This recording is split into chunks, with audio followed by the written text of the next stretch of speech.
Hi guys, our today's lecture is about hemopoiesis. Um, After the completion of this lecture, you will able to know about hemopoiesis, its importance, and what are the different side, different stages of life for the hemopoiesis, and how the stem cell differentiate into different progenitor cell, and what are the main factor involved in the regulation of hemopoiesis. And in addition to that, we will see the morphology of some cell. Uh, During hemopoiesis. So hemopoiesis is basically the formation, development, and maturation of blood cell from stem cell. So as you know, stem cell is basically a kind of cell which has ability to renew itself and also differentiate into different cellular lineage. And these stem cells ensure the constant supply of different blood cells such as erythrocyte or red blood cell, leukocyte or white blood cell, and thrombocyte, which also known as platelets. So the hemophysis start from the in the fetus life, and the 0 to 2 month of pregnancy, the blood cell is produced by yolk egg, and then from 2 to 7 months, the liver and spleen become the active site for the production of blood cell.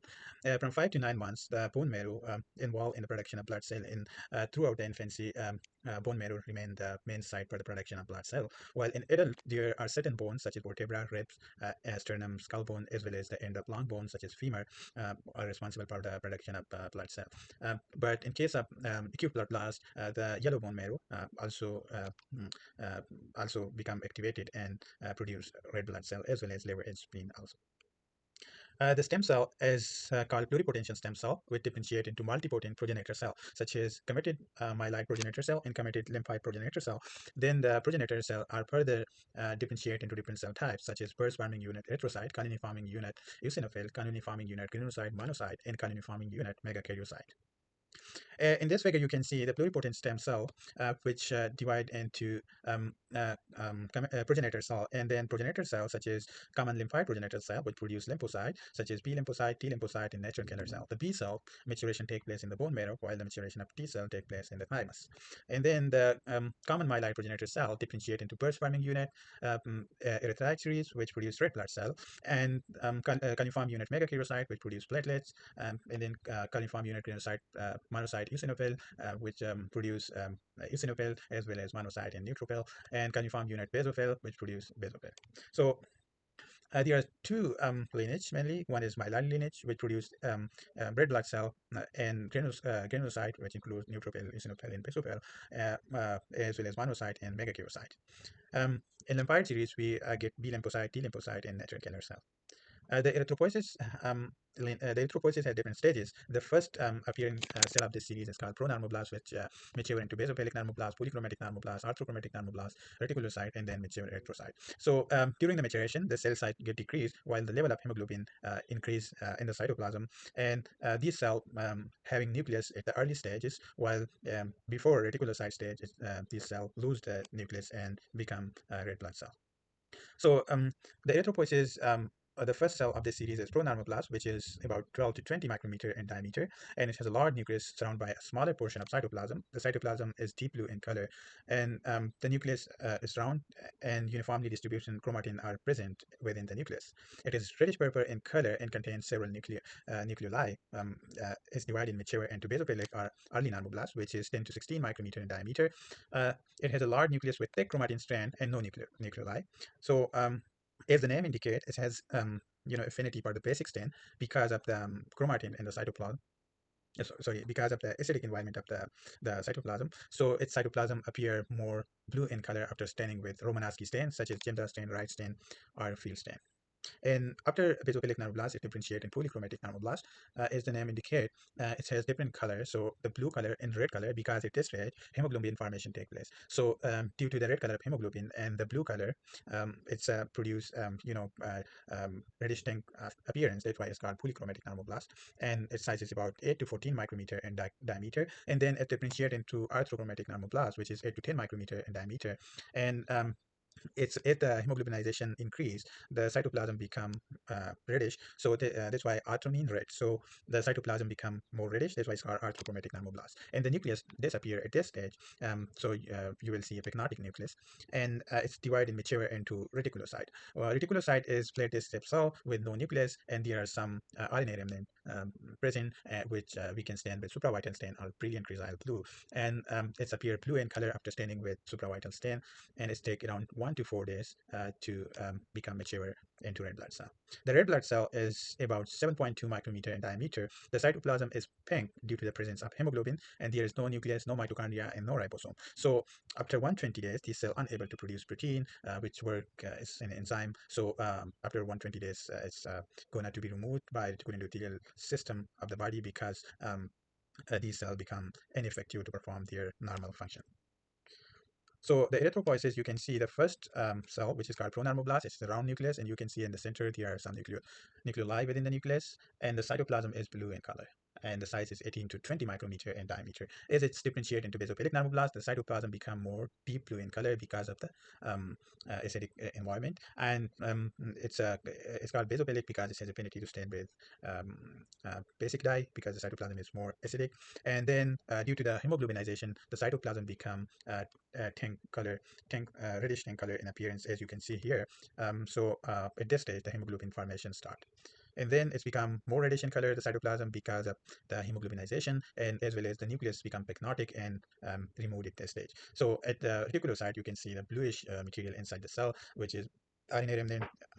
After extrusion of the nucleus, there is some RNA left over in the cell, so we can stain it with a supravital stain or brilliant chrysal blue. But we have to stain within 15 to 20 minutes because if we keep the blood for longer, it can mature into red blood cell. And then at the end, you will see this cell, which is around 7.2 micrometer in diameter, and these are mature red blood cells.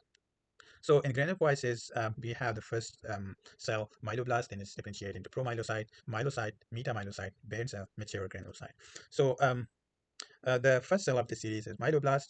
It has 2 to 4 nuclei, and it's a large nucleus, round or oval in shape, and the cytoplasm is non-granular and deep blue in color. It is differentiated into promyelocyte. Um, this resemble like the myeloblast, but it's larger and has more cytoplasm, which contain purple reddish granule. So in myeloblast, you will not see any granule, but in promyelocyte state, you will see isopelic granule. And the nucleus still contains some nucleoli and some in the remnant, and it's divided and mature into myelocyte. So the myelocyte is about 25 micrometer in diameter.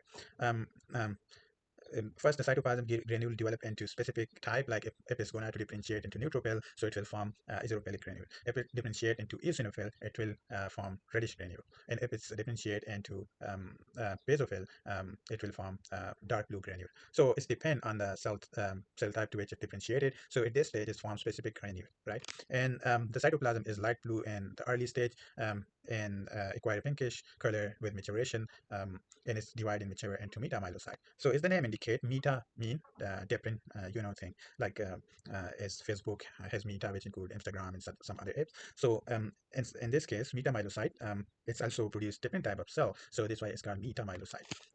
So the nucleus of this cell is small, eccentric, and slightly indented.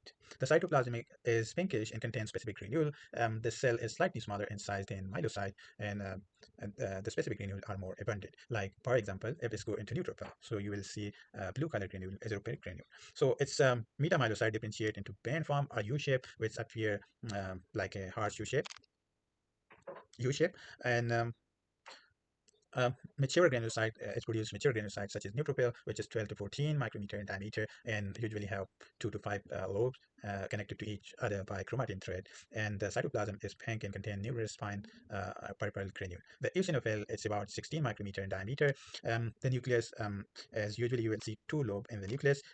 In the cytoplasm are usually packed with large, reddish granule. And then basophil, it's a lighter staining nucleus than the neutrophil. It seldom contains 2 lobes. The cytoplasm is pink and contain a number of large or oval or round, deeply stained basophilic granule.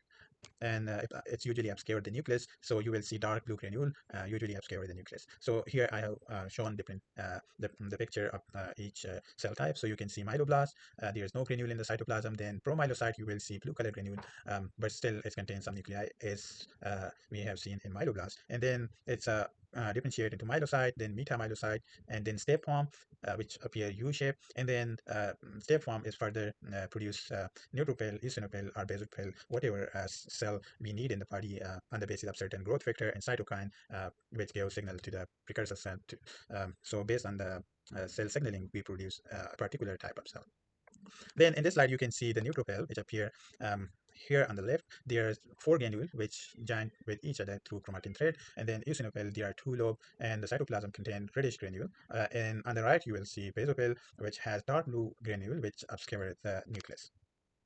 The monopoiesis take place in the bone marrow and migrate to the spleen, lymphoid, and other tissue and organ of the body, where it's transformed into different cell types, such as macrophages. And these monocytes are named based on different organs, such as if it's present in the skin, it's called histiocyte. If it's present in the liver, it's called Cooper cell. If it's present in the kidneys, it's called mesangial cell. And monocytes are the bigger cell, normally present in the peripheral blood, which is around 15 to 20 micrometer in diameter. The first appearance cell of this series is monoblast, and it's similar to myeloblast, but it's don't have a regular nucleus like myeloblast, and it show like indentation on or convolution. So the nucleus is irregular as compared to myeloblast. So the next recognizable cell of this series is promonocyte, which is about 20 micrometer in diameter, and the cytoplasm is blue, gray blue in color, and usually contain eosinophilic granule. And the nucleus is usually round or kidney shape appearance, and it's differentiated into monocyte, which has a bean-shaped nucleus, and sometimes you will see folding of the nucleus. So here you can see the monoblast, which the nucleus is not regular as compared to the myeloblast, and it's differentiated into monocyte. You can see a nucleus, bean-shaped nucleus. Then the next series is lymphocyte series or lymphopoiesis. The formation of lymphocyte is called lymphopoiesis. And the first cell of the series is lymphoblast. It's about 15 to 20 micrometer in diameter. It contains large, round, or oval nucleus. Nuclei are present, which usually from 1 to 2 in number, and the cytoplasm is non-granular and stand blue with Romanowski stand. Then it's differentiated into prolymphocyte and then lymphocyte, which is about 12 to 16 micrometer in diameter. And prolymphocyte, lymphocyte, and lymphocyte is there are further subtype of lymphocyte, such as small lymphocyte or large lymphocyte, and then there are further types of lymphocyte. We don't go in detail. It's cytotoxic T cell or CD8 T cell, CD4, which is also known as helper T cell. So there are further subtype, but you should remember the small lymphocyte, which is 9 to 12 micrometer in diameter, and large lymphocyte, which is 12 to 16 micrometer in diameter. So here you can see the lymphoblast, then large lymphocyte and small lymphocyte. Then the next series is thrombopoiesis, the formation of platelets is called thrombopoiesis. The first recognizable cell of this series is megakaryoblast, which is around 12 to 30 micrometer in diameter. It is a large or indented nucleus and contains several nuclei. The cytoplasm is blue, small in amount, and contain no granule, right? And it may show budding, and then it differentiates into pro-megakaryocyte, and then megakaryocyte, which is 30 to 90 micrometer in diameter, and there are certain lobe from 4 to 16 within the megakaryocyte. This is the large cell of this series, the largest cell of this series, and the cytoplasm is abundant and stand light blue in color. It's contained eosinophilic granule.